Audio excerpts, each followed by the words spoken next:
PM ಅನ್ನದಾತ ಸಂರಕ್ಷಣ್ Abhiyan PM ಆಶಾ ಸ್ಕೀಮ್ನ ಭಾರತ ಸರ್ಕಾರ September 2018ರಲ್ಲಿ ಪರಿಚಯಿಸಿತು.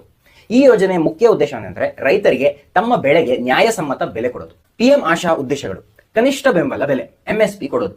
ರೈತರಿಗೆ ಎಂಎಸ್ಪಿ ಅನ್ನ ಖಚಿತಪಡಿಸುವ ಮೂಲಕ ಅವರು ಕಡಿಮೆ ಬೆಲೆ ಮೇಲೆ ಮಾರಾಟ ಮಾಡುವ ಸಮಸ್ಯೆಯನ್ನ ನಿವಾರಿಸೋದು. ಎರಡನೇದು, ರೈತರ ಆದಾಯವನ್ನ ರಕ್ಷಿಸೋದು.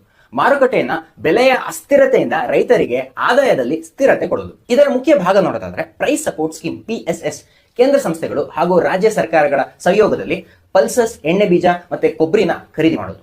ಎರಡನೇದು, price deficit payment scheme PDPS ಎಣ್ಣೆ ಬೀಜಗಳಲ್ಲಿ MSP ಮತ್ತೆ ಮಾರಾಟ ಬೆಲೆಯ ಡಿಫರೆನ್ಸ್ ನ ರೈತರಿಗೆ ನೇರವಾಗಿ ಬ್ಯಾಂಕ್ ಖಾತೆಗಳಿಗೆ ಒದಗಿಸೋದು. Pilot of private procurement stock list scheme PPPS ಖಾಸಗಿ ಸಂಸ್ಥೆಗಳನ್ನ ಎಣ್ಣೆ ಬೀಜ ಖರೀದಿಯ ಪ್ರಕ್ರಿಯೆಯಲ್ಲಿ ಪಾಲ್ಗೊಳ್ಳುವಂತೆ ಪ್ರೋತ್ಸಾಹ ಕೊಡೋದು. ಈ ಯೋಜನೆಯನ್ನ 2025-26 ವರೆಗೆ ವಿಸ್ತರಿಸಲಾಗಿದೆ. ಇದಕ್ಕೆ 35,000 ಕೋಟಿ ಅಲೋಕೇಟ್ ಮಾಡಿದ್ದಾರೆ.